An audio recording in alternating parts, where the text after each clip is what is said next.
वाह, क्या बात आहे. नमस्कार रसिको.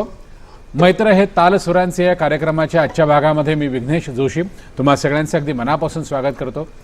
आज आपण गप्पा मारणार आहोत सुप्रसिद्ध व्हायोलिन वादक राजनजी माशेलकर यांच्याशी.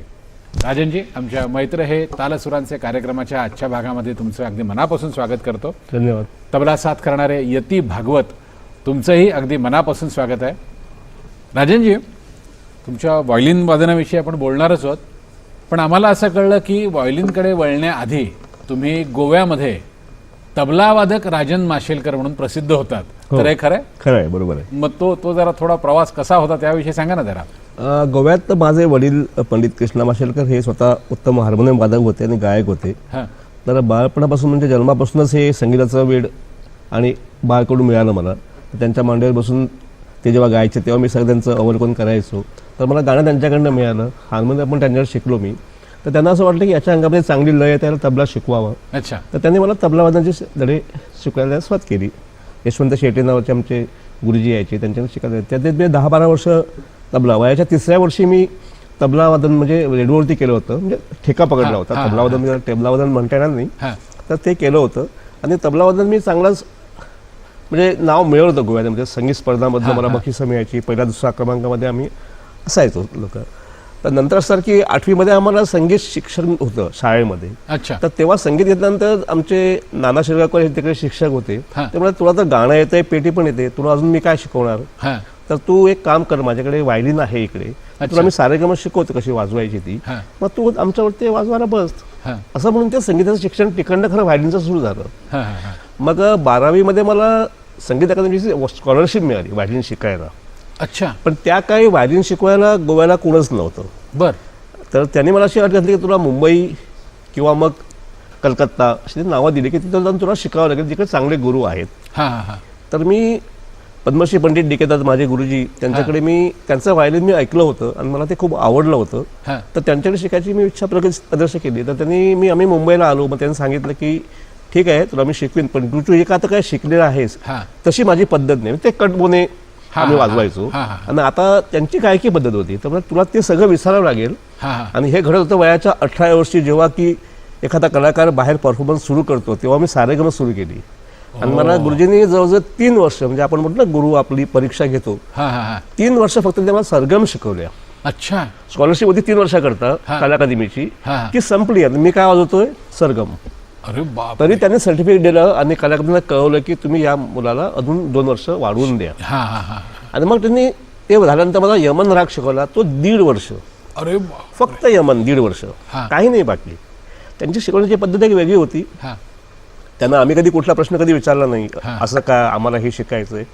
ते वाजवायचे, आम्ही अनुकरण करायचो.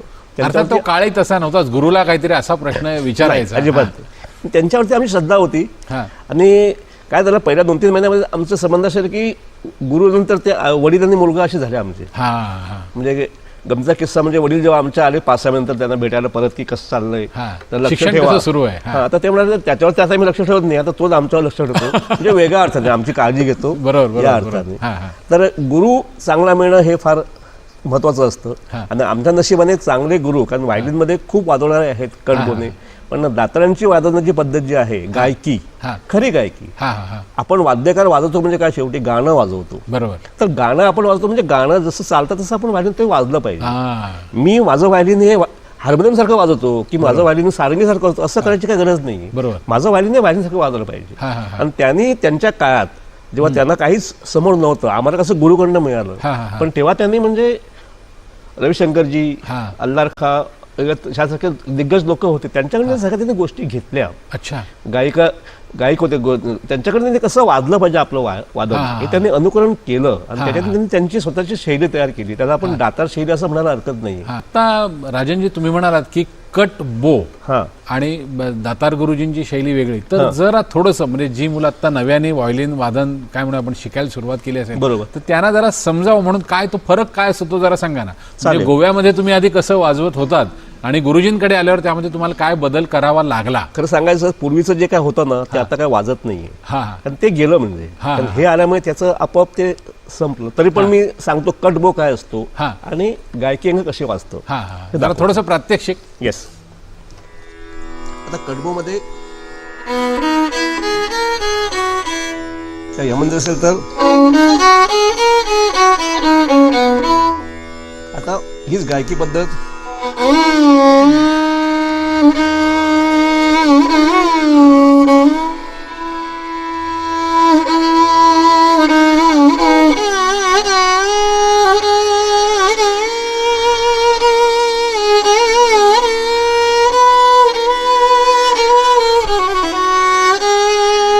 हीच फ्रेज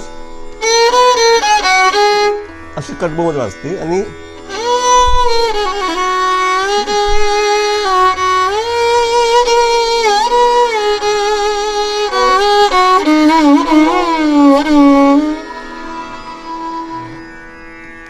तर अशी फ्रेज ती यमनमध्ये वाजते, नाही ते कडबोमध्ये ता ता ता ता ता ता ता नी रे ग रे नी द सा, हे गायकी अंग आहे. राजनजी, गोव्यातून तुम्ही मुंबईत आलात आणि गुरुजींकडे शिक्षण सुरू झालं. तुम्ही आत्ता म्हणालात की तुम्हाला शैली सगळी बदलावी लागली, पण कुठेतरी वयाचं म्हणजे काय म्हणतो 18व्या वर्षी आणि मग कितीही नाही म्हटलं तरी जसं आपलं वय वाढतं तसं मग पोटापाण्याचा प्रश्न, मग व्हायोलिन हा व्यवसाय असेल किंवा काही त्या अनुषंगाने काही नोकरी असेल म्हणा, तर असं मुंबईत काय तुमचं सुरू झालं, म्हणजे नोकरी की व्हायोलिन हाच तुमचा व्यवसाय झाला? नाही, कॉलेज संपलं आणि स्कॉलरशिप पण संपली. त्यानंतर प्रश्न असा होता की आता उत्पन्न साधन काय, तर मुंबईत राहायचं म्हणजे ते तेवढं तरी उत्पन्न पाहिजे होते की शिकायला, कारण फुल टाइम व्हायोलिन करण्यासाठी काहीतरी पोटापाण्याचा हा विषय होता. म्हणून मी लाईट क्लासिकलकडे थोडासा वळलो. अच्छा. आणि लाईटचे कार्यक्रम करायला लागलो. बरं. आणि त्याच्यातनं उत्पन्न पण व्हायला लागलं, पण तिथे जास्त मन रमत नव्हतं, ही गोष्ट खरी आहे. पण उत्पन्न साधन म्हणून तिकडे मी बघितलं. बरोबर. आणि मला लाईटचे कार्यक्रम चांगले मिळाले. सुगम संगीत किंवा लाईट क्लासिकल कमी दर्जाचं मी मानत नाही, त्याच्यात मी खूप कार्यक्रम केले, अजूनही वाजवतो. पण माझं मेन उद्देश हे फोकस्ड क्लासिकल व्हायोलिन हेच होतं. त्याच्या मी गझलचे प्रोग्राम, काही वाद्यवृंद, बऱ्याच त्याचे दौरे पण केले खूप. पण काय व्हायला लागलं, दौऱ्यामुळे थोडं वादनावरती फरक व्हायला लागला. तरी पण मी मुंबईत थोडंसं स्थायिक होईपर्यंत ते कार्यक्रम मी केले. आणि 1993 मध्ये मला बृहन्मुंबई महानगरपालिकामध्ये संगीत शिक्षकाची नोकरी मिळाली. अच्छा. मग ती नोकरी कशी काय मिळाली? नोकरीमध्ये त्यांचे फॉर्म्स आले होते, आम्ही अप्लाय केलं, नोकरी सहज मिळून गेली. पण नंतर कळलं की त्याच्यामध्ये खूपच दिग्गज माणसं आहेत, म्हणजे विश्वनाथ कानेरे तिकडे होते पंडित, मग आमचे तुळशीदास बोरकर जे होते तिकडे, नाना मोळे जे होते. तर ह्या सगळ्या कलाकार संगतमध्ये आम्ही त्याच्यामध्ये गेलो. म्हणजे विषय कसा झाला, नोकरी पण जी मिळाली ना ती संगीतामध्येच मिळाली. त्याच्यामुळे कारकुनगिरी करता करता शिक्षण करणं असा विषय नाही आमच्या पदरी आला. तर आमचा नशिबाचा भाग चांगला होता, तर तिकडे आम्ही गेलो. त्याच्यामुळे BMCच्या नोकरीबद्दल मी नंतर विचारतो. थोडासा मगाशी जो गुरुजींचा मुद्दा मला विचारायचा होता पंडित DK दातार, ज्याला आपण म्हणतो ना की स्वतंत्र वादन म्हणजे आणि साथ संगत, बरोबर, याचं असं काही तंत्र तुम्हाला गुरुजींनी शिकवलं का? गुरुजीने तंत्र म्हणण्यापेक्षा त्यांनी आम्हाला गायकी शिकवली. त्यांनी हे सांगितलं एक तंत्र की जेव्हा तुम्ही कलाकार असता मेन, तेव्हा तुम्ही मेन असता, त्यात तुम्ही वाजवायचं असतं. पण जेव्हा तुम्ही एकंबनीमेंट करता तेव्हा मुख्य कलाकारच्या पुढे तुम्ही जायचं नाही कधीच, त्याच्या मागेच जायला पाहिजे. त्यांनी गाऊन जे सोडलं तेच तुम्ही ते अनुकरण केलं पाहिजे. तिथं तुमचं तुम्ही हे नाही दाखवायची, कला नाही दाखवायची. त्यांनी तुम्हाला सांगितलं वाजवा म्हणून, तर तुम्ही वाजवणं हा भाग वेगळा, एखादा आवर्तन भरणं तो भाग वेगळा. पण जेव्हा कलाकार गातो तेव्हा त्याला तो पूरक साथ तुम्ही मागून केली पाहिजे. त्याचं कारण ते पलुसकर गुरुजींवरती त्यांचे मामा ते देवी पलुसकर, त्यांच्यावर ते साथ करायचे.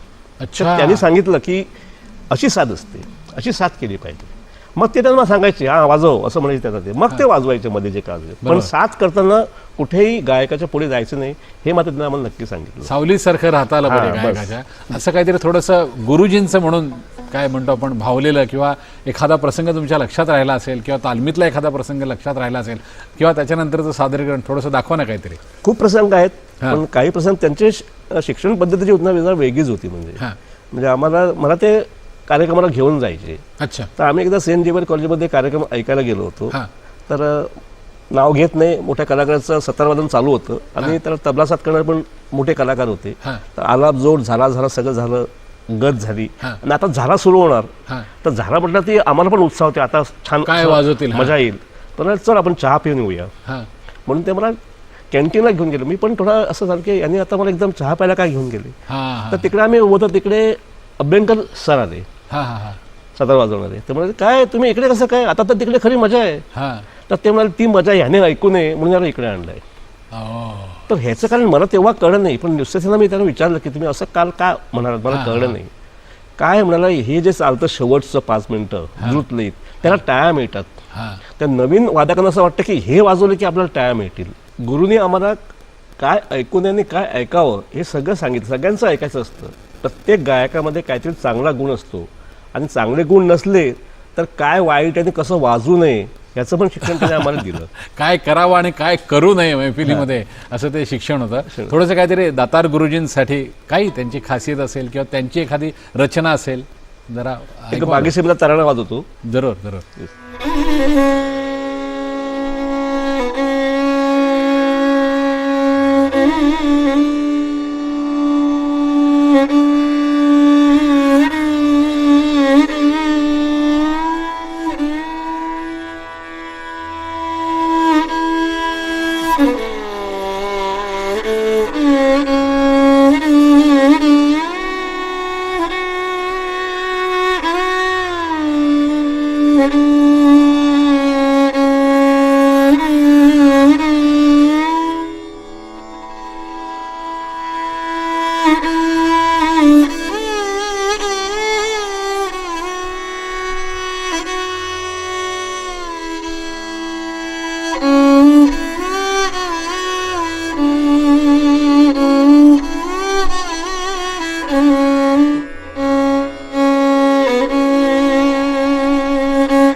क्या बात आहे.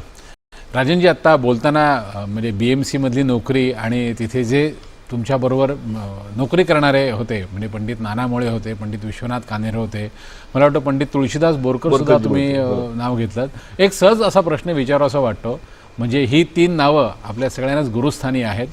जसे हे तिघेही अभिजात भारतीय शास्त्रीय संगीताच्या मैफिलीमध्ये होते, तसेच हे तिघेही नाट्यसंगीतामध्ये सुद्धा तितकेच नावाजलेले, म्हणजे संगीत रंगभूमीशी निगडीत. तर तुम्ही कधी संगीत रंगभूमीकडे वळला नाहीत का, म्हणजे व्हायोलिन वादक म्हणून? कारण त्या काळी संगीत रंगभूमी जोरात होती. म्हणजे संगीत अकादमीचं आमचं नाटक संगीत स्पर्धा जायचं. अच्छा. तर त्या संगीत नाटकाला मी संगीत साथ करायचो, म्हणजे व्हायोलिन साथ करायचो. हां आमच्याकडे आमच्या प्राचार्य होत्या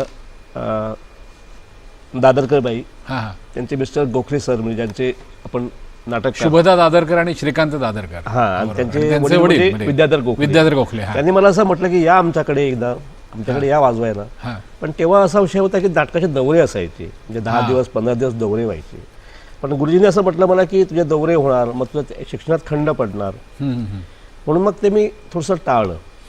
बस एवढंच, बाकी काही नाही. हां हां. नाही, बरोबर. शेवटी तुमचं प्राधान्य आहे शास्त्रीय संगीताकडे जास्ती असल्यामुळे ते राहिलं. पण कधी असं झालं का की म्हणजे संगीत नाटकाचा प्रयोग नसेल, परंतु नाट्यसंगीताचे कार्यक्रम ज्याला आपण म्हणतो, अशा कार्यक्रमांना कधी तुम्ही साथीसाठी गेलाय? साथी केल्यात ना, म्हणजे कानेरीबाई त्यांचं नाट्यसंगीत मी साथी केल्यात. अच्छा. इतर जे कार्यक्रम होतात त्याच्यामध्ये नाट्यसंगीत सादर होतं, त्याच्या पण एकंबनीमेंट केलेलं आहे. कारण बेसिकली व्हायोलिन हे एकंबनीमेंटला खूप वापरलं जातं, आणि नाटकामध्ये ऑर्गन आणि व्हायोलिन ह्याची साथ जी असते ती खूप छान पूरक असते. तर तसे कार्यक्रम नाट्यसंगीत केलेले आहेत, पण नाटक असं नाही केलं मी. हां, बरोबर. शास्त्रीय संगीताकडे तुमचा ओढा होता. एक छोटासा प्रश्न असा विचारायचा आहे, आत्ता नाट्यसंगीताचा विषय झाला त्या अनुषंगाने, की संगीत नाटकाला साथ करताना म्हणजे व्हायोलिन वादक म्हणून, बरोबर, त्याचं एक तंत्र असेल, नाट्यसंगीताचा फक्त कार्यक्रम असेल तर त्याचं काही एक तंत्र असेल, आणि स्वतंत्र ज्यावेळी तुम्ही एखाद्या नाट्यपद व्हायोलिनवर वाजवत असाल तर त्याचं काही तंत्र वेगळं आहे का?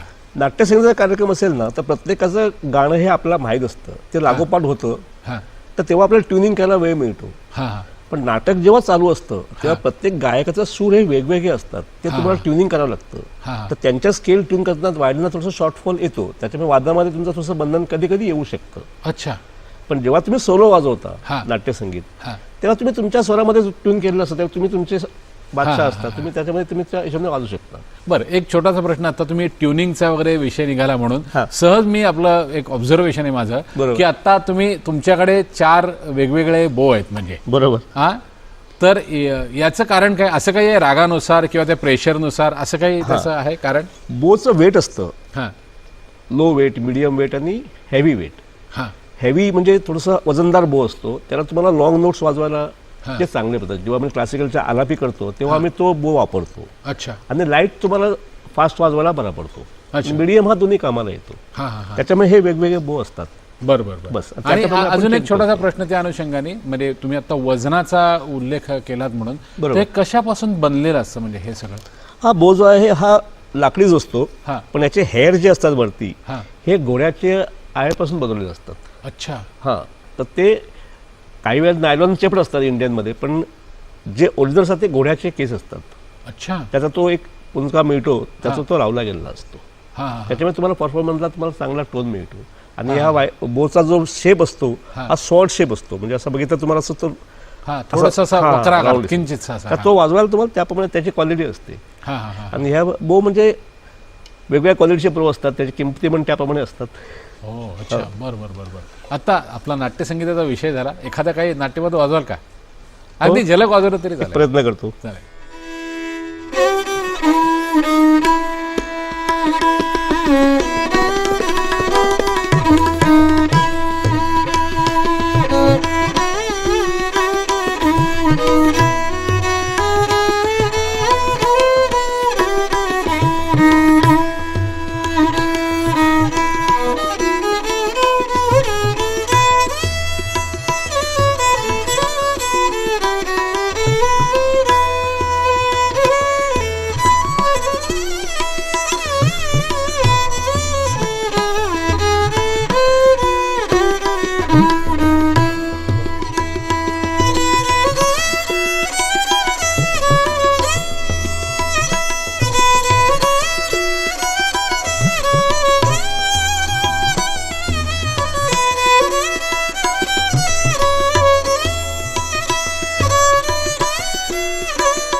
देहाता शरणागता मनापमान नाटकातलं हे पद. राजनजी, तुम्ही पंडित DK दातार यांच्या नावाने एक छोटासा असा एकदिवसीय कार्यक्रम करता दरवर्षी, आणि तो महाराष्ट्रात ठिकठिकाणी करता. तर थोडंसं त्या संकल्पनेविषयी सांगा ना. आणि दरवर्षी तुम्ही काहीतरी वेगळीच संकल्पना घेता बरोबर. आणि गुरुजींना अभिवादन करण्यासाठी कार्यक्रम करता. थोडंसं त्याविषयी सांगा ना. गुरुजींचा जन्मदिवस 14 ऑक्टोबर, तर त्या दिवशी काय त्याच्या आसपासचा जो शनिवार रविवार येतो त्या दिवशी मी तो कार्यक्रम करतो. हां, त्यांच्या नावाने मी पंडित DK दातार अकॅडमी पण स्थापन केलेली आहे. अच्छा. हां, तर तो कार्यक्रम मी करतो. आणि दरवर्षी त्याचा कॉन्सेप्ट वेगवेगळा असतो. कधी तो गझलबीज असतो, प्लस क्लासिकलचा असतो, हां हां प्लस माझे स्टुडंट्स जे असतात त्यांचं वादन असतं स्टार्टला, हां सुरुवातीला, आणि नंतर क्लासिकल गायक असतं, आणि नंतर मग कन्सेप्ट वाईज प्रोग्राम असतो. रागरंग असतो. रागरंग म्हणजे रागावरती बेस मराठी गाणी किंवा हिंदी गाणी असं असतं. हां. कधी गझलचा कार्यक्रम असतो. अच्छा. पण बेसिक क्लासिकल हा त्याचा मेन गाभा असतो. हां हां आणि व्हायलिन वादन म्हणजे विद्यार्थ्यांचं हे त्याच्यामध्ये असतंच. असं तो दरवर्षी कार्यक्रम मी करतो. हो. आणि तुम्ही आज इतकी वर्ष करताय, खरंच हे हो, कौतुकास्पद 10 वर्ष आहे. झाली. 10 वर्ष. आणि महाराष्ट्रात म्हणजे असं नाही की फक्त मुंबईतच एक कार्यक्रम केला आणि झालं. जिथे जिथे असेल तिथे गुरुजींच्या नावाने मला असं वाटतं हे करणं हे सुद्धा फार महत्त्वाचं असतं. हो. राजनजी, एक छोटासा प्रश्न असा विचारायचा आहे. म्हणजे आपण म्हणतो ना की कर्नाटक संगीत, उत्तर हिंदुस्थानी संगीत किंवा काय पाश्चिमात्य संगीत, तर व्हायोलिन हे मला असं वाटतं एकमेव वाद्य आहे की जे तिन्ही ठिकाणी उपयोग म्हणजे केला जातो त्याचा. तर असा तुम्ही काही वेगवेगळ्या ह्या म्हणजे उत्तर हिंदुस्थानी संगीत सोडून कर्नाटक संगीत असेल, पाश्चिमात्य संगीत असेल, याचा काही असा वेगळा अभ्यास केलाय? कर्नाटक संगीत आणि आपलं संगीत हां, याच्यामध्ये थोडासा फरक आहे. कारण बेसिक त्यांची गायची पद्धत आणि आपली वाजवण्याची पद्धत ही वेगळी असते. हां, तर त्या दोन मिराफमध्ये थोडासा फरक प्रॉब्लेम होऊ शकतो. की तुमची जी ओरिजिनलता जी असते हां. त्याच्यामध्ये प्रॉब्लेम येऊ नये म्हणून साऊथकडे जास्त मी कधी जायचा प्रयत्न केला नाही. अच्छा. पण वेस्टर्न स्टाईलचं जे बोईंग टेक्निक्स हां, असतात हां, किंवा शिफ्टिंग टेक्निक असतात हे त्यांच्या खूप चांगल्या असतात. अच्छा. त्या जरूर काही शिकण्याचा प्रयत्न केला मी. बरं बरं. म्हणजे वेस्टर्नचं शिकलो नाही, हां, पण बरोबर. त्यांच्या शिफ्टिंग, हां, तर त्यांचं बोईंग टेक्निक असतं, त्यांचे विब्राटो असतात, याचा अभ्यास मात्र नक्कीच केला. साऊथला कसं असतं, व्हायलिन हे साथीचं वाद्य म्हणून घेतलं जातं. म्हणजे हां. सोलो परफॉर्मन्स तिकडे करतात, पण जसं आपल्याकडे हार्मोनियम हे साथीचं साथीचं वाद्य आहे. तसं त्यांच्याकडे व्हायोलिन हे साथीचं साथीचं असतं. वाद्य म्हणजे आहे. प्रत्येक डान्सचा प्रोग्राम असू दे, फ्लूटचा प्रोग्राम असू दे, कसलाही असू दे, त्याच्यात त्यांचे व्हायलिन हे साथीला असतं. आणि आता तुम्ही काहीतरी शब्द वापरला, काय व्हिब्राटो असं काहीतरी, म्हणजे काय एक्झॅक्टली? विराट म्हणजे आपण जेव्हा वाजवतो तेव्हा सा असा असतो, आणि तो सा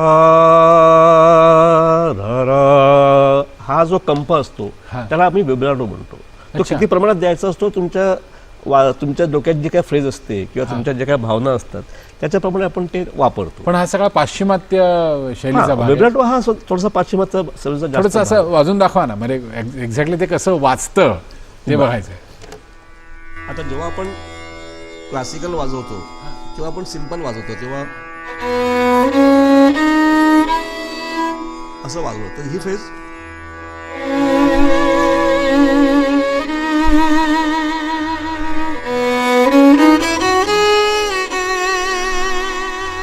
हा जो कंप आहे तो विब्राटो आहे. म्हणजे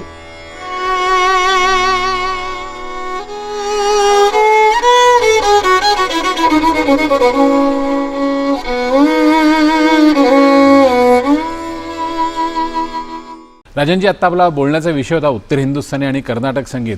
जेव्हा तुम्ही स्वतंत्र वादन करता त्यावेळी म्हणजे फक्त उत्तर हिंदुस्थानी संगीत वाजवता की आपल्या भारतात जे वेगवेगळ्या प्रकारचं संगीत आहे ते सगळं तुमच्या वादनामध्ये असतं? उत्तर भारतीयमध्ये आपण क्लासिकल तर वाजवतो, त्याच्यामध्ये घराणे वेगवेगळे आहेत, ग्वालेर आहेत, हां. आग्रा घराणं आहे, ते तर आपल्या वादनामध्ये येतच. हां, पण जेव्हा आम्ही सुगम संगीत लाईट्स वाजवतो, म्हणजे टप्पा, हां. ठुमरी, अच्छा. हे जेव्हा प्रकार वाजवतो तेव्हा ते वेगवेगळ्या प्रांतात तेच असतात. हां. कारण चैती असते तर ते उत्तर प्रदेशची असते, आता पहाडी आहे तर ते काश्मीर अंगाने आलेलं असतं. अच्छा. तर ह्याप्रमाणे आता बनारसची असेल तर मग ती ठुमरी असते. हां हां हां. या अनुषंगाने बाकीचे प्रकार आम्ही वाजवतो. मग आज आमच्या रसिक प्रेक्षकांसाठी काय ऐकवाल? एखादी ठुमरी म्हणा, काय आत्ता चैती म्हणा. पहाडीमध्ये एक धून वाजवतो. जरूर जरूर जरूर.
वाह वाह, क्या बात आहे, क्या बात आहे. राजनजी, तुम्ही गुरुजींच्या नावाने एक अकॅडमी सुरू केलेली आहे आणि फक्त महाराष्ट्रातच नाही तर महाराष्ट्राबाहेर देखील तुम्ही विद्यार्थी घडवण्याचं काम करताय. तर थोडंसं त्या अकॅडमीविषयी सांगा ना. आमच्या गुरूंची अशी इच्छा होती की त्यांनी जे हे कार्य सुरू केलं आहे म्हणजे गायकी पद्धती ते पुढे त्यांच्या शिष्यांनी न्यावं, म्हणून आम्ही ही अकॅडमी मी स्थापन केली. तर गोव्यात प्रवीण गावकर यांची संस्था आहे, तर ते मला म्हणाले की तू गोव्यात ये, मुलांना शिकव, मुलांना शिकव. तर ते दर महिन्याला 2दा मी तिकडे जातो आणि शिष्यांना शिकवतो. बर. तर माझा एक शिष्य आहे गोखले, उदय गोखले, तो रत्नागिरीला असतो. तो म्हणला, सर तुम्ही आमच्याकडे पण या ना, आपण इकडे सुरू करूया. अच्छा. तर रत्नागिरीला पण आम्ही जातो आणि मी जातो दरम्यान 2दा आणि तिकडे शिकतात. तर तिकडे पण 10-12 विद्यार्थी आहेत, गोव्याला पण 10-12 विद्यार्थी आहेत. अच्छा. त्याच्यातनं एक 2-3 जरी विद्यार्थी चांगले घडले तर आमची ही कला पुढे जाईल, ही त्याच्या मागची सुप्त इच्छा आहे. क्या बात आहे, क्या बात आहे. बघू काय होतं. नाही, होणार ना, आणि गुरुजींचे आशीर्वाद आहेत, होणारच. राजनजी, आत्ता तुम्ही तुमच्या अकॅडमीबद्दल सांगितलं. सांगतेकडे जाण्यापूर्वी मला तुम्हाला असं विचारायचं की आत्ता जी नवीन मुलं म्हणजे रत्नागिरीतली असतील किंवा गोव्यामधली असतील, तर यांना तुम्ही साधारण शिकवण्यासाठी गोव्यामध्ये कधी असता किंवा रत्नागिरीत कधी असता आणि त्यांना शिकवण्याची तुमची आत्ताची पद्धत काय आहे? व्हायलिन हे वाद्य तसं कठीण आहे. बाकी वाद्य बोट ठेवलं की 6 वाजतो, तर तो 6 चांगला वाजतो, पण व्हायलिनमध्ये तो 6 वाजवायलाच मुळात खूप कठीण आहे. तर त्यासाठी एक 2-3 वर्ष तरी शिकावं लागतं कमीत कमी. रियाज चांगला करावा लागतो, तेव्हा ते वाद्य तुमच्या हातात यावं लागतं. आज रत्नागिरीमध्ये आणि गोव्याला मी जातो याचं कारण तिकडे मुलांना शिकायची इच्छा आहे. काही चांगले मुलं आहेत पण, हा. आणि ती तशी रियाजी पण आहेत. हा. एक 2-3 वर्षात तर चांगला त्याचा आउटपुट मला मिळायला लागेल. हा. तर गोव्याला मी साधारणपणे दर आठवड्याला जात नाही, 15 एकदा मी जातो तिकडे. अच्छा. आणि तिकडे मुलं जे असतात ते वाट बघत असतात, म्हणजे त्यांना ती इच्छा असते राजांची शिकायची. कधी येणार अशी अशी येणार. रत्नागिरीत आपण सर तर पुढचा क्लास कधी आहे असं असतं. बरोबर. तर इच्छा सुप्त हीच आहे की मुलांनी व्हायलिन शिकावं, ते पुढे जावं. नाहीतर हल्ली काय असतं की 2-3 महिने शिकले की मला गाणं कधी वाजवायला येईल, बाकीच्या गोष्टी जास्त लोक महत्त्व देतात. पण व्हायलिनसाठी डेडिकेशन लागतं, ते मुलांनी ठेवं. मुंबईत पण माझ्याकडे चांगली मुलं शिकतात. अच्छा. त्यांचं पण मी म्हणजे कौतुक करतो, कारण मुंबईसारख्या ठिकाणी पण त्यांना व्हायलिन शिकावंसं वाटतं आणि व्हायलिन शिकणारी मुलं आहेत. होतील तयार, बघू. नाही, होतील. तुमच्या या उपक्रमाला खूप खूप शुभेच्छा देतो. आजच्या आपल्या गप्पांची सांगता तुम्ही कुठल्या रचनेने करणार, म्हणजे भैरवी किंवा एखादा काय अभंग किंवा तुमच्या गुरुजींनी काही शिकवलेलं काय? साधारणपणे शास्त्रीय संगीताची मैफिल ही भैरवीनं संपते, हां. तर भैरवीमध्ये एक मी धून वाजवतो जरूर आणि कार्यक्रम संपवतो. जरूर.